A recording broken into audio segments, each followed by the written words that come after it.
Tambahan sekitar 40,000 tempat jagaan bayi dan kanak-kanak akan disediakan oleh ACDA dan 5 pengendali utama dari 2025 hingga 2029. Ini termasuk sekitar 6,000 tempat jagaan bayi demi memenuhi permintaan yang semakin meningkat.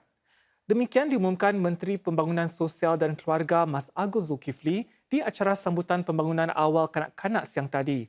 Menurut Encik Mas Agus, langkah ini akan memastikan prasekolah yang dibantu pemerintah boleh memenuhi sehingga 80% permintaan prasekolah dalam jangka sederhana naik daripada lebih 65% setakat ini.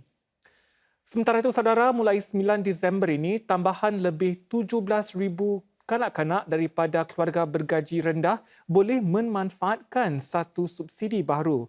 Ibu bapa hanya perlu membayar antara $3 hingga $115 atau sehingga 2% pendapatan mereka bagi khidmat jagaan kanak-kanak di pusat-pusat pengendali utama.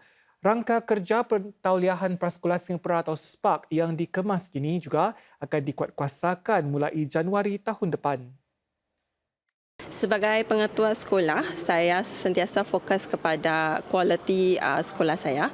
SPARK 2.0 telah beralih daripada matriks kepada naratif supaya saya boleh menunjuk kekuatan sekolah saya yang tersendiri. Menteri Tenaga Manusia Dr. Tan Sri Leng berkata perubahan yang akan dilakukan kepada skim tabung simpanan pekerja CPF bertujuan memperkasa lebih ramai rakyat Singapura. Ini menurut beliau termasuk pakej majulah bagi warga emas lebih muda dan penutupan akaun khas CPF. Dr. Tan berkata demikian di satu acara CPF siang tadi yang memberi tumpuan kepada kecukupan persaraan. I think the singular focus for MOM, for CPF, has been to see how we can keep all of your hard-earned savings safe, continue to give you a good return, and at the same time, we do our best to ensure that you're adequately taken care of. Dr. Tan turut menyeru rakyat Singapura agar membiasakan diri dengan garis panduan asas perancangan kewangan. CPF menganjurkan satu pertandingan permainan online di mana para peserta diuji tentang kecelikan kewangan. Daripada 2,500 peserta, 20% berkata mereka akan memberi tumpuan kepada perancangan perbelanjaan. Sementara itu, para pengguna tempatan juga akan mendapat lebih banyak sokongan mengenai urusan kewangan termasuk mengelak daripada menjadi mangsa penipuan. Dengan memanfaatkan aplikasi e-perbankan POSB, mereka kini boleh menghubungi pengurus perancangan kewangan bagi mendapatkan panduan mengenai isu-isu berkaitan kewangan. Para pegawai POSB juga akan mengirim e-nota berisi maklumat mengenai pelbagai inisiatif pemerintah serta trend pasaran. Menurut bank itu, para pegawai ini merupakan lapisan perlindungan tambahan terhadap penipuan online. Anggota Parlimen kawasan undi tersebut, K. Shanmugam berkata, menjadi celik kewangan penting demi menangkis penipuan online.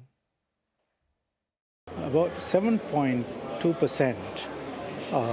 of the scams relate to people over 65. But, that doesn't mean that people below that age group are better off. I think nearly 3/4 of the victims are below 50. So it affects everybody.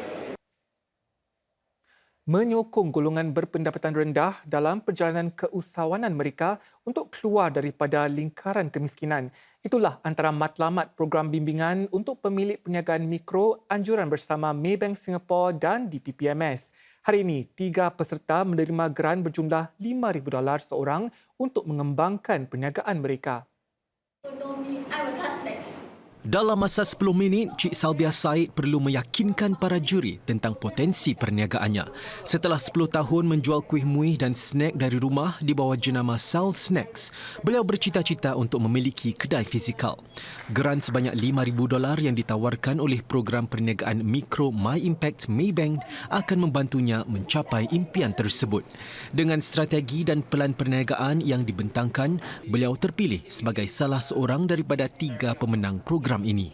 Memang lebihlah daripada yang lain, mempunyai visi mana dia punya bisnes akan terjadi dalam lagi 1, 2, 3 tahun. Kita pun lebih kurang tahu mana dia boleh alihkan funds tu lah. Good chance lah they will succeed lah. I will register my Sasnex to expand to my marketing lah. Yang kedua, I will get my mixer and oven besar sikit so that I can get more orders.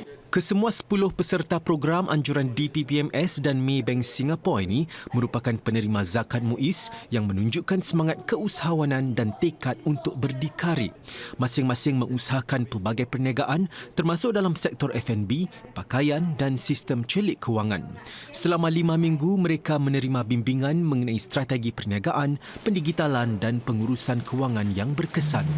Kita ada this initiative which is focus on how we can help to elevate the community both in terms of the business and also on individuals lah.